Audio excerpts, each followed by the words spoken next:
ellos pueden definir que los procedimientos se llevan a cabo cuando son hombres o cuando son mujeres claramente, ¿cierto? Entonces, no, como institución tampoco se puede hacer la manifestación. Incluso como ya lo vimos, ni siquiera como individuos, como servidores públicos, como particulares, sino simplemente cuando están de civil. Ahí sí ya pueden llevar a cabo su objeción de conciencia. Eh, Tampoco lo pueden hacer los individuos en nombre de colectivos, es decir, supongamos que hay una persona que es representante de una comunidad afrodescendiente. Entonces, ellos no aceptarían, por ejemplo, que algún tipo de política pública se les aplicara, porque de pronto contraría sus prácticas ancestrales. Y él no puede salir a decir en nombre de toda esa comunidad que pueden ser 5, 10, 15, 20 personas que objetan conciencia y que por lo tanto no van a dar cumplimiento a los lineamientos que esa política pública establece. No, cada uno de los miembros de esa colectividad debe manifestar individualmente la objeción de conciencia, es decir, que nadie puede objetar conciencia por mí, yo no puedo representar a otros para objetar conciencia por más que me confieran algún tipo de poder. ¿Mm? No, cada persona individual y particularmente debe objetar conciencia. Y tampoco pueden objetar conciencia los particulares que ejercen funciones públicas, como por ejemplo los notarios o las cámaras de comercio. ¿M? Entonces resulta que pues, los notarios, como ustedes saben, llevan a cabo, por ejemplo, procedimientos de registro, de cambio de nombres o también incluso de registros de matrimonios, ¿m? O incluso celebran matrimonios civiles. Entonces, por más que sea un particular, ejerce una función pública y además también materializa un derecho humano y un derecho fundamental, que es el derecho a conformar una familia, que no necesariamente hay que tener hijos para que sea familia, sino con el simple vínculo entre un hombre, o entre, mejor dicho, entre dos hombres, o entre dos mujeres, o digamos de sexos opuestos, ¿sí? Pero entonces no puede negarse, así como un juez no puede negarse a casar a dos personas del mismo sexo, tampoco lo puede hacer un notario. ¿M? Por más que sea un particular ejerciendo funciones públicas. Listo. Eso en cuanto, por ejemplo, a la objeción de conciencia. Muchísimas gracias de verdad también por su participación. Es muy enriquecedora, complementa muchísimo la clase. Lástima pues que solamente tengamos una horita, pero igual seguramente a todos nos sirven los aportes que hagan, ¿vale? Ahora vamos a hablar de algo que es muy importante, de un derecho que es muy importante más bien, que es el del derecho al debido proceso. ¿Mm? Digamos que este derecho históricamente surge a raíz de algunas teorías filosóficas o filosófico-jurídicas más bien, porque Profe, resulta que, sí, Aline, profe, qué pena, yo le hago una pregunta y es una de las preguntas que ha salido en varios exámenes de ascenso. sí Profe, señor.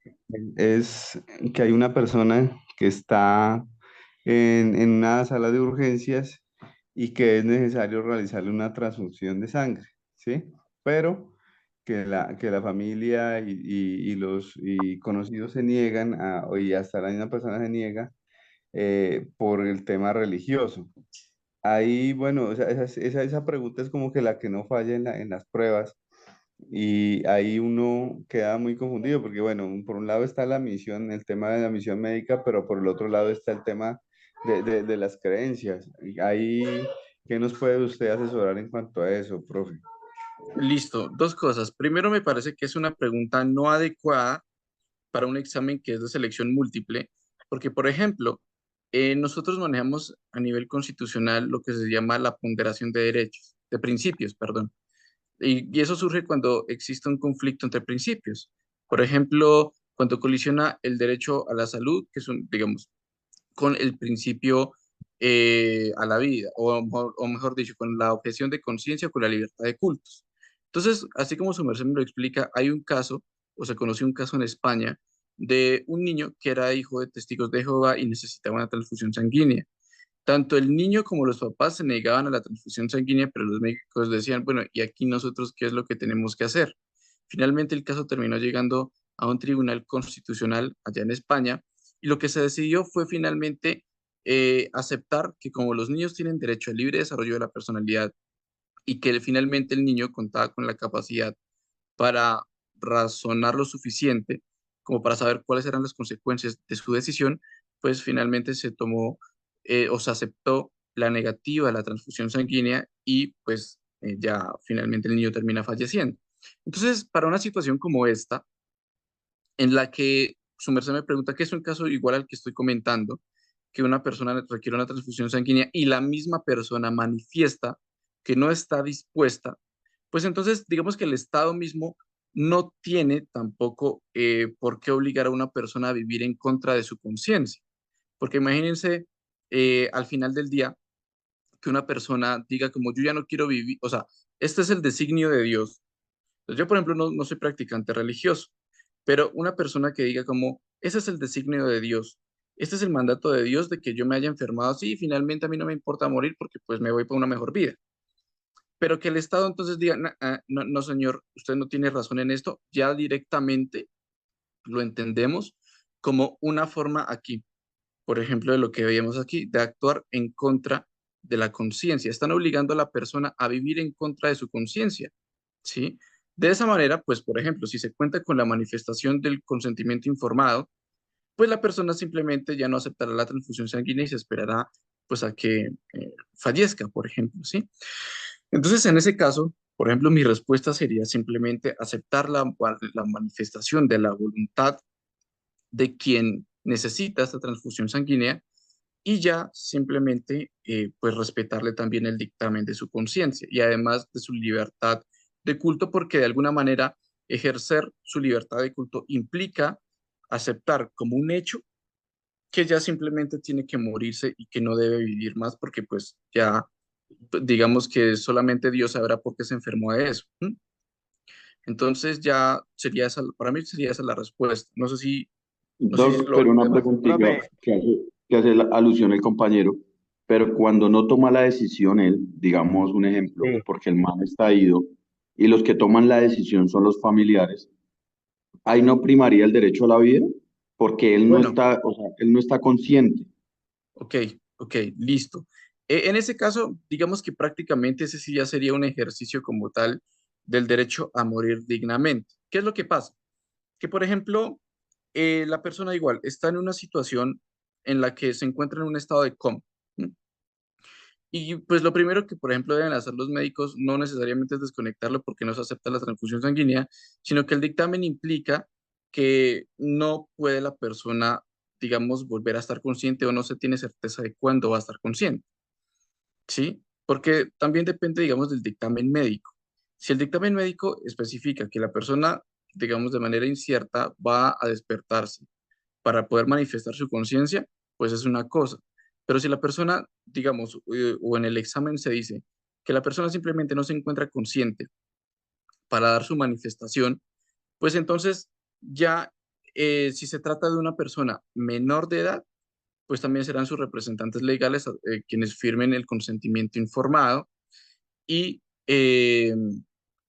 pues ya pueden presentarse dos situaciones que también se han conocido a nivel constitucional o bien que la institución se oponga porque diga, nosotros debemos contar con la manifestación de, digamos, de la persona como tal, y será el juez el que decida. Y en ese caso, por eso es que ese tipo de preguntas a mí me parecen un poco injustas o inadecuadas en un examen, eh, porque ahí ya se debe desarrollar es a través de un principio, digamos, de un sistema de ponderación, que es un test de ponderación muy especializado, eh, que parte de una teoría filosófica y constitucional, del derecho constitucional, ¿sí? Pero si a mí No, me yo lo no entendí, preguntan, profe, ¿cómo así? Profe, O sea, hago profe, una un pregunta. aporte, un aporte ahí. La ley 1751 del 2015 establece una serie de ujú, derechos y deberes al tema ahí de la atención médica de los particulares. Uno de ujú. los derechos que tienen las personas, pues obviamente es a no ser sometido a procedimientos médicos de los cuales ellos no deseen. Entonces eso también sería algo jurídico en lo que ellos se pueden basar si no desean recibir un tratamiento. Sí, Obviamente por la supuesto, es Constitución que también. precisamente por eso les decía, sí, o sea, cada institución médica debe también contar con un formato de consentimiento informado. En esa medida, si la persona desea no recibir la transfusión sanguínea, pues no hay nada que hacer, simplemente no se la realizan. Ahora bien, la pregunta que me hacían es si, por ejemplo, la persona se encuentra en un estado de inconsciencia, supongamos, en coma. ¿M? Si la persona se encuentra bajo una situación o estado de coma, los familiares, esto está constitucionalmente también establecido, también tienen la potestad de establecer si la persona va o no a recibir algún tipo de tratamiento que lo mantenga, digamos, con vida durante ese estado de coma. Ahora, si la persona lo que se encuentra es en un estado de inconsciencia temporal porque se golpeó la cabeza, pero va a regresar pero no está en coma, pues lo que se debe esperar es a que la persona reaccione nuevamente y ella misma manifiesta. No sé si me hago entender o si soy más claro en ese sentido.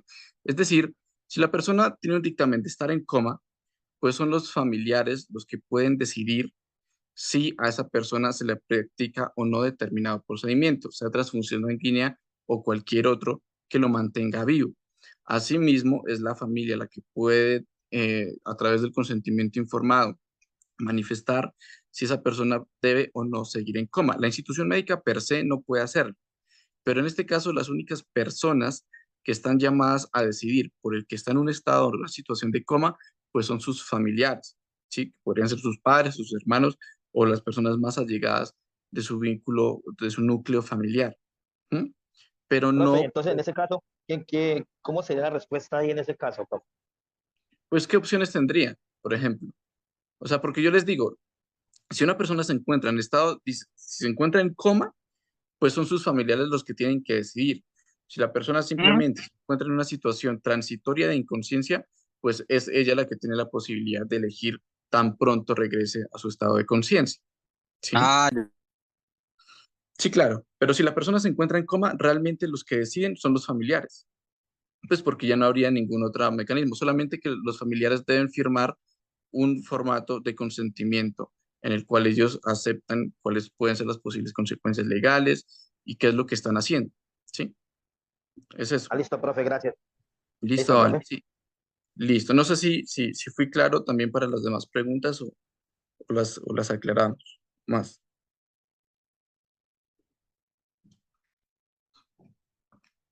¿Listo? Bueno, igual cualquier dudita que vayan teniendo y esas preguntas también, si tienen más preguntas que les hayan salido en los exámenes, las leen aquí y las vamos analizando. ¿Listos? Pero bueno, entonces, el derecho al debido proceso, pues digamos que en términos generales se tiene este derecho porque es que cuando estábamos en plena Edad Media, no se seguía un debido proceso en el que las personas, por ejemplo, pudieran presentar pruebas en contra de los señalamientos que les hacía sobre todo la Iglesia Católica. Entonces, por ejemplo, cuando una mujer era considerada bruja por algún tipo de práctica que ella realizara médica, sobre todo, eh, pues ella era llevada a un proceso, digamos, podía ser, a veces les picaban la lengua con agujas y si no les sangraba la lengua es porque eran brujas y pues las condenaban a la hoguera. Otra forma, por ejemplo, era que las llevaban pues a un risco y abajo estaba el mar o había un río y pues ellas, las mujeres solían portar faldas bastante anchas. Entonces, resulta que si lanzaban a la mujer desde ese risco, o desde ese peñasco, y pues la mujer flotaba, resulta que era bruja, o resultaba que era bruja, entonces la condenaban a muerte. Y si la mujer se hundía, pues ay, qué lástima, se ahogó, no era bruja, pero pues, ¿qué más se puede hacer? ¿Sí? Entonces, eso era lo que sucedía en esa época, se llamaban ordalías o juicios de Dios. Además de eso, también existían otros métodos de tortura por parte, bien sea de instituciones estatales o también de la iglesia, en las que a hombres, a niños o a personas se las juzgaba sin que ellos pudieran defenderse y en plena plaza pública, por ejemplo, les desgarraban la piel o les abrían el estómago y les sacaban las entrañas, como pasó con William Wallace, que era escocés, por parte de los ingleses. En razón de eso, pues surgió un filósofo que se llamaba César Beccaria y él escribió un libro que se llama De los delitos y de las penas y en términos generales él dice como la tortura no hace mejores a los hombres y a las personas debe sí llevárselas a prisión, pero para que se resocialicen, se rehabiliten y además de eso debe previamente existir una ley que diga cuál es el delito o cuál es el comportamiento que se considera como delito y cuál es la pena que se dará para ese delito. Es decir, que previamente a la conducta de una persona debe existir una ley que diga que esa conducta es un delito y además debe ser expresa la pena que se vaya a imponer por la comisión de ese delito. Eso se llama principio de legalidad. ¿Qué quiere decir? Que, como podemos leerlo en el artículo 29 de la Constitución, nadie puede ser juzgado sino conforme a leyes preexistentes al acto que se le imputa ante un juez y un tribunal competente y con las formalidades que el determinado proceso establezca, ¿sí? Es decir que, por ejemplo, supongamos que mañana saliera un delito que dice, eh, no se puede, las personas menores de 30 años no pueden portar barba, supongamos. Y entonces resulta que yo tengo la barba desde hace 2 o 3 años. Y entonces yo, que no conocía, digamos, esa ley porque no existía, a mí no me pueden juzgar. Y si yo demuestro, por ejemplo, que yo porto este look o la barba desde hace 3 años, pues obviamente que a mí mañana no me pueden, o pasado mañana no me pueden meter a la cárcel, no me pueden detener, porque es que esa ley no existía previamente antes de que desde que yo, digamos, realizara este acto de portar también así, digamos, mi cuerpo, ¿sí? U otra cuestión también, digamos, suponiendo que no existiera el delito del homicidio. Entonces resulta que, no sé, yo iba conduciendo mi vehículo y por accidente terminé atropellando a una persona que perdió la vida. Uy, ojalá no suceda eso. Pero si no existe esa ley, pues a mí no me pueden llevar a prisión. Ahora, resulta que yo cometí digamos, o me pasó ese accidente y el día de mañana emiten una ley a través de la cual se dice que el homicidio es un delito y pues a mí no me podrían llevar a la cárcel. ¿Por qué? Porque es que la ley empieza a regir a partir de su promulgación en adelante. Si antes de que esa ley no fuera emitida o ese código disciplinario, porque también aplica para situaciones disciplinarias y para todo en general, pues a mí no me pueden hacer nada, ¿sí? Solamente cobijará a las personas que cometan ese delito o esa acción disciplinaria, pues a partir del momento en que digamos, entró en vigencia, a partir del momento en que se sancionó como ley o como digamos, una sanción disciplinaria, ¿sí? Entonces, hay ese principio de legalidad dice que solamente las personas pueden ser juzgadas y condenadas en razón de una ley que haya existido previamente y que conforme a las pruebas que se lleguen al proceso, se haya demostrado que sí fue la persona que cometió ese tipo de conducta, ¿sí? Ahí nosotros Doctor, podemos, sí, señor. perdón, me interrumpo. Lo que pasa es que, bueno, en este momento le voy a hacer una pregunta, pues ya con lo que está hablando ahí, eh, Ujú. que una ley no puede favorecer a otro, ¿cierto? A otra ley, a la persona, ¿cierto? Algo así es lo que habla. Una ley no puede favorecer a una persona, ¿cierto? Ah, listo, sí, bueno, ese es el principio de favorabilidad, que es que, Entonces, la pregunta es, si, en mi caso, yo soy el que estuvo destituido, ¿sí? ¿Sí? Y en mi caso, a mí me negaron, no me negaron el derecho al buen nombre, me negaron daños morales, familiares, me negaron todo, absolutamente todo, que porque salió una ley después que decía que por desangro a la nación no se puede generar esos gastos, no sé qué, y esa ley me favoreció todo eso y en este momento me negaron todo. discúlpeme, no le entendí la parte final. Es decir, a su merced no le permitieron, ¿cómo fue?, a llegar a algún tipo de prueba o salió una nueva ley o un nuevo reglamento. Hay una ley que me dijeron a mí que me favoreció, que porque a mí me negaron los daños morales, familiares, ¿sí? El derecho al buen nombre, todo ese tipo de cosas me lo negaron en el fallo. Y me dicen a mí que fue porque una ley que habla sobre el desangro a la nación me no permitió que eso pasara. No. Esa ley me está Entonces, desfavoreciendo a mí. Había una donde sí me permitía y ahora hay otra que dice que no. bueno, La nueva dice que no. esa La Pues situación anterior él es le está un, dice que sí. hablando Ahí esa de una situación, reparación. Una ahí están los reparación. abogados, compañeros, ahí están los abogados de las clases, los abogados con los que estamos con. listo, discúlpeme. Él lo que trata de decir es que en base a la institución que tuvo él, supongo pues que demandó al Estado por una nulidad y restablecimiento del derecho, obviamente no le reconocieron el tema de la indemnización o reparación integral por el daño a su buen nombre, la familia y demás, aludiendo que se tuvo en base a una ley, es lo que le entiendo. Pero ya eso es cuestión del abogado que le llevó el proceso a él, si Pues digamos no, Pero eso es que, pero no. demandable todavía, creo. a ver, perdón. Pues digamos que para responderle a Luis, eh, pues en este caso sí habría una vulneración, no solamente al principio de legalidad, sino algo que se llama el principio de favorabilidad. Y es que de todas maneras, eh, dice la Constitución en el artículo 29 que la ley favorable o permisible a la persona que es procesada se preferirá frente a aquella que, aún siendo expedida nueva, digamos, a pesar de que sea nueva, sea desfavorable al mismo. Es decir, que a una persona que es procesada, a una persona que incluso ha sido sancionada, se le preferirá o se le aplicará mejor aquella disposición normativa jurídica que le resulte más favorable. ¿Mm? En este caso, pues también habría que revisar en concreto el caso que su merced tiene o que llevó también para verificar, por ejemplo, qué es lo que dice el fallo y si habría la posibilidad de haberlo apelado y si nos apeló, qué fue lo que sucedió, ¿sí?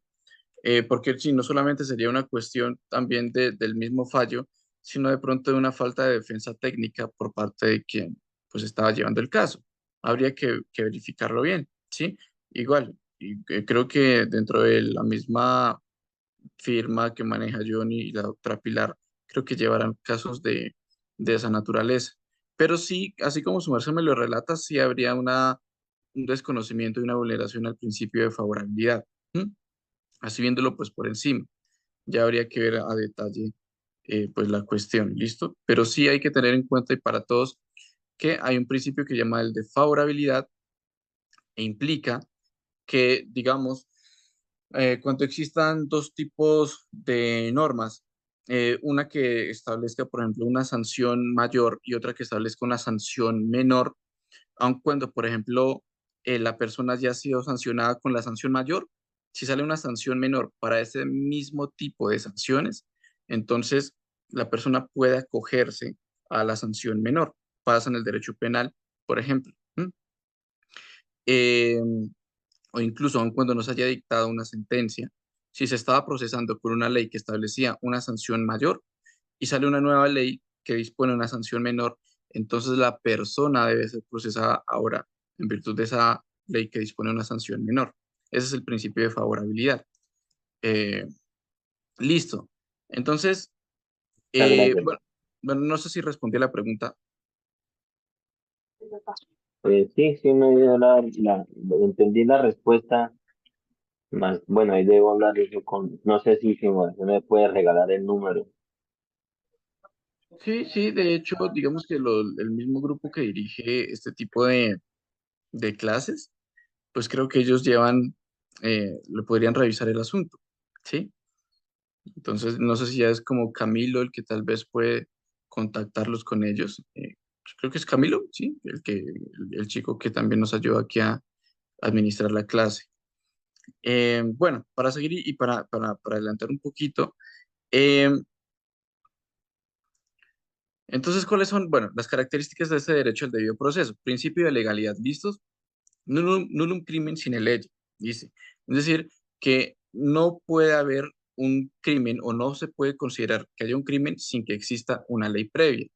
Y tampoco nullum poena sine lege, es decir, que no puede haber una pena sin que previamente exista una ley que diga cuál es esa pena. Listo, un juez natural. El juez natural es el que es competente para conocer de determinados asuntos. Por ejemplo, un juez civil no puede conocer de un delito por hurto, por homicidio o por cualquier tipo de delito. No, ¿cierto? Asimismo, por ejemplo, un juez penal no puede conocer de situaciones que conozca la Jurisdicción Especial para la Paz, ¿no? El juez, por ejemplo, natural dentro de un proceso penal, pues va a ser el juez penal, bien sea juez penal municipal, bien sea el juez penal del circuito, ¿cierto? A ustedes, por ejemplo, un proceso disciplinario, digamos, no puede llevarlo un cuerpo especial del ejército, no, tiene que ser también dentro de la misma policía a un miembro de la policía que esté autorizado para adelantar ese tipo de procesos disciplinarios. No puede ser otra persona ni puede ser otra institución. En ese caso, habría una violación al derecho al debido proceso donde, eh, digamos, un funcionario incluso de la misma policía que no esté autorizado, que no tenga la delegación para adelantar los procesos disciplinarios, vaya a sancionarlos o investigarlos a ustedes. ¿Listos? La necesidad de Entonces, utilizar. pero a nosotros sí nos puede investigar la Procuraduría, invocando ahí el tema del poder preferente, ¿no? Digamos que, claro, ¿por qué? Porque es que la Procuraduría, como, digamos, encabeza el Ministerio Público, ¿m? Ella por cuestiones que específicamente, pero ojo, o sea, ella puede investigarlos, pero por cuestiones que específicamente estén y situaciones que específicamente estén señalados en la ley.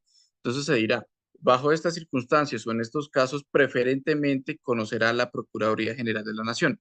Es decir, que no siempre que se presente, por ejemplo, una situación de un proceso disciplinario, va a decir la Procuraduría como, ah, no, entonces yo soy la que voy a investigar. No, también hay causales específicas a través de las cuales, por la complejidad y la naturaleza del asunto, conocer a la Procuraduría, ¿listo? Pero no implica necesariamente que bajo todas situaciones, entonces sea ella la que vaya a conocer sobre los procesos disciplinarios, ¿sí? Porque si, como es preferente o prácticamente es residual, si hay un funcionario competente para conocer de ese asunto, será él. Si no existe ese funcionario, digamos, en esa entidad o en esa jurisdicción, pues claro, podrá llegarse la situación a la que se le traslade el caso a la Procuraduría, pero tampoco es así como que de una vez trasladémoselo a la Procuraduría, porque, digamos, también debe seguirse ciertos reglamentos y ciertos lineamientos para que se respete el derecho al debido proceso. ¿Listo? Sí, pero acá en lo disciplinario, cuando investiga un oficial, eso allá en lo disciplinamente tapa todo eso, pero es que pues ahí se quemó la Procuraduría. Sí, sí, claro. En eso, pues bueno, no sé la verdad porque yo estaría ya estigmatizando también, digamos, como tal. Pero si es del caso, pues es como yo consideraría que sí presentaría la tendencia a ser un poco más neutral, una entidad ajena a digamos, a la misma institución, ¿m? Porque dentro de la misma institución también pueden presentarse bastantes situaciones que uno podría cuestionar, ¿cierto? De pronto eso es lo que hacen referencia. Pero como les digo, mm, como también existe lo que es el principio de la buena fe, pues no de plano puedes conocerse la competencia ni la función sancionatoria o disciplinaria que pueda llevarse a cabo de la institución. Sí, listos. Entonces tenemos la otra característica que es la de necesidad y utilidad social. Eh, y digamos que lo que quiere decir esto es que no puede haber sanciones ni disciplinarias ni penales que no contribuyan a proteger de alguna manera a la sociedad o a la institución dentro de la cual se emite ese reglamento que debe respetarse y por el cual, tras su irrespeto o su presunto irrespeto, se inicia el proceso disciplinario. Por ejemplo, lo que yo decía hace un momento, como ¿qué le ayuda o qué le contribuye a la sociedad el hecho de que una persona lleve a un hogar? De pronto ninguna. En esa medida, solamente serán válidas las leyes y exigible el cumplimiento de las leyes cuando cumplan una necesidad y una utilidad social, como por ejemplo el delito del hurto, lo que busca es proteger el derecho a la propiedad privada. El delito, por ejemplo, del peculado, lo que busca es proteger los recursos públicos. ¿M? O el homicidio, que lo que busca proteger es el derecho a la vida, etcétera. ¿Listo? Y esa es la utilidad y la necesidad social. La prevención del delito. Lo que pasa es que muchas veces el Estado castiga actuaciones de los particulares que tampoco ha prevenido, por ejemplo, ¿sí? Eso es lo que, bueno, aunque sea un poco controversial, lo pongo simplemente a manera de ejemplo, se alega respecto de la interrupción voluntaria del embarazo o mal llamado aborto. Y es que hay muchas mujeres que no se encuentran en condiciones, digamos, económicas suficientes para solventar los gastos de una familia o de un hijo, y por lo tanto se dice como el Estado está criminalizando una actuación que realmente a veces está por fuera de la esfera de la voluntad de las personas. ¿M? Y no está realizando políticas que estén encaminadas a disminuir el desempleo en las mujeres. Por ejemplo, ¿sí? Yo sé que es un tema muy controversial, pero simplemente lo pongo a manera de ejemplo. Entonces, en este sentido, por ejemplo, César Beccaria decía, no puede llamarse precisamente justa la pena de un delito cuando la ley no ha procurado con diligencia el mejor medio posible de evitarlo en las circunstancias actuales de una nación. Sí, él decía, como el Estado no puede castigar aquello que no ha prevenido. ¿M? Por eso es que, por ejemplo, se castiga el homicidio, porque se supone que hay ejército y hay policía. ¿Sí? Entonces el Estado está realmente vigilando para que ese tipo de conductas no se cometan. Si se cometen, pues entonces ahí hay una sanción. ¿Listo? La pena y el delito deben ser claramente señalados en la ley. Y no solamente la pena y el delito, debe ser también la conducta que se considera como disciplinable y la consecuencia, como por ejemplo la expulsión o la suspensión, deben ser claras. Ustedes, por ejemplo, deben saber cuándo es que procede realmente una suspensión o cuándo realmente van a ser expulsados, bajo qué situaciones. ¿Listo? Eso también debe ser claro. Y por último, el non bis in idem, o que se puede traducir como que nadie puede ser juzgado dos veces por los mismos hechos. Si ustedes, por ejemplo, lo suspendieron en una actuación disciplinaria, ¿m? Y lo suspendieron a manera de sanción, posteriormente no pueden reabrirles el caso para luego expulsarlos, porque ustedes ya recibieron una sanción. Entonces, en ese caso, ustedes pueden alegar el non bis in idem o el derecho a que nadie puede ser juzgado dos veces, digamos, por la misma actuación disciplinaria o dos veces por el mismo delito. ¿M? O sea, si yo, por ejemplo, mato a Pepe, perdón, entonces, y ya cumplo mi condena, no puedo ser nuevamente procesado y condenado por ese mismo hecho. ¿Listo? Eso es lo que dice el non bis in idem. Y bueno, ya aquí, con esto, listos. No sé si ustedes prefieran que terminemos aquí por hoy o que hablemos rápidamente lo que es el habeas corpus. No terminemos hasta ahí, profe. Con eso ya mañana cogemos el área corpus bien o lo Sí, que siga profe. ahí para allá. Listo, Sí, listo, Sí, de mañana porque una. la hablamos del verdad áreas le corpus. hemos prestado buena atención y pues también Sí. se sabe que hay que descansar para hacer el primer turno. Listo, listo, de una. Entonces mañana a las 7, muy 7, empezamos con el habeas corpus. ¿Listo? Que también Listo, Hacemos obviamente una profe. pues es muy preguntita, si importante. mañana también se puede tocar el tema de ahí, de lo que usted hablaba, de los indígenas, de la población indígena hacia la Ah, ley, sí. porque Ah, yo creo listo. que hay Uf, muchos que claro, o sea, hemos el tema de la trabajado jurisdicción por indígena. fuera. Sí, lo que pasa es que Excelente los que hemos aporte, trabajado por fuera, compañero. Sí. yo trabajé en Chocó, duré 6 años, y pues allá ellos cometían delitos, pero entonces el decir de ellos y el justificar sus causas es que no, que ellos tenían su propia ley, su cabildo, Bueno, y era él el que los condenaba, y entonces allá se presentan muchos delitos, pero yo creo que la ley ordinaria, después de que ellos están por fuera del cabildo, es lo eso. cogemos nosotros. Claro, así es. Sí, señor. Sí, pues yo, digamos, cuando fui docente universitario, también dicté una cátedra que se llamaba Gestión del Conflicto y hablábamos justamente de la jurisdicción indígena. Entonces, así abuelo de pájaro, lo que ha definido la Corte Suprema de Justicia es que la persona cuando se encuentra o cuando comete un delito por fuera de su jurisdicción, o bueno, el indígena, pues no está protegido por su fuero indígena, sino que entra a ser juzgado por la jurisdicción ordinaria. Mientras que, por ejemplo, si un particular, o sea, es decir, un, entre comillas, civil, entra a la jurisdicción indígena y comete allá un delito, él debe ser juzgado dentro de la jurisdicción indígena. ¿Sí? Sería así. Pero entonces mañana, si quieren, también lo repetimos y lo vemos un poquito más, con más detenimiento. ¿Sí? ¿Me recuerdan eso sí, por favor? Pero, profe, por acá hay asentamientos indígenas y también ellos pueden hacer un desistimiento de su fuero especial, hacen un documento donde confieren eso a la policía y lo entregan a la justicia ordinaria. Pues obviamente acá la fiscalía, como le llaman ellos, justicia ordinaria, profe. También ellos pueden hacer ese tema de desistimiento y entonces, independientemente, aunque él lo haya cometido dentro de su territorio, el cual la ley lo faculta para que lo juzguen allá en el cabildo, ellos lo entregan, profe, y es presentado a la fiscalía. Así hemos hecho constantes procedimientos para acá el tema de Sucre, profe. E incluso, muchísimas gracias, e incluso también a la inversa, por ejemplo, supongamos que yo estuviera casado con una mujer indígena, ¿sí?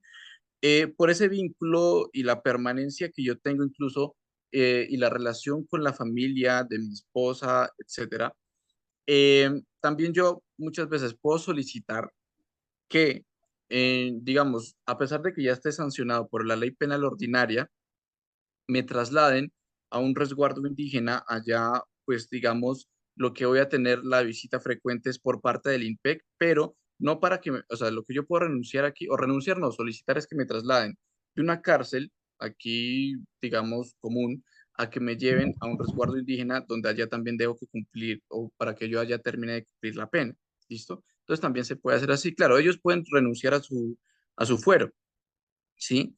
Pero aquí, digamos, lo que le suceda a un civil, pues es que no me gusta decir la palabra civil respecto a los indígenas, porque digamos, lo que le sucede a un ciudadano que no pertenece a ninguna comunidad indígena, es que el ciudadano, cuando ha sido, por ejemplo, sancionado penalmente por la ley ordinaria y tiene algún vínculo también, digamos, profundo y de varios años con una comunidad indígena, en razón, por ejemplo, de su núcleo familiar, puede solicitar que se le traslade también a una, digamos, a un tipo de cárcel, entre comillas, pero en el territorio indígena, y es allá donde deberá trasladarse el INPEC para hacer la verificación constante de que la persona esté cumpliendo la pena.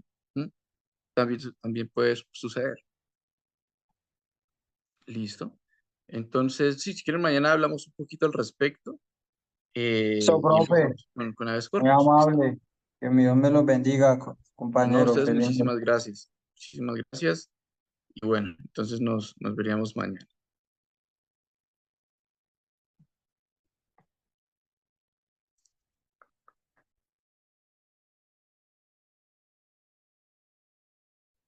Mena Baldomero.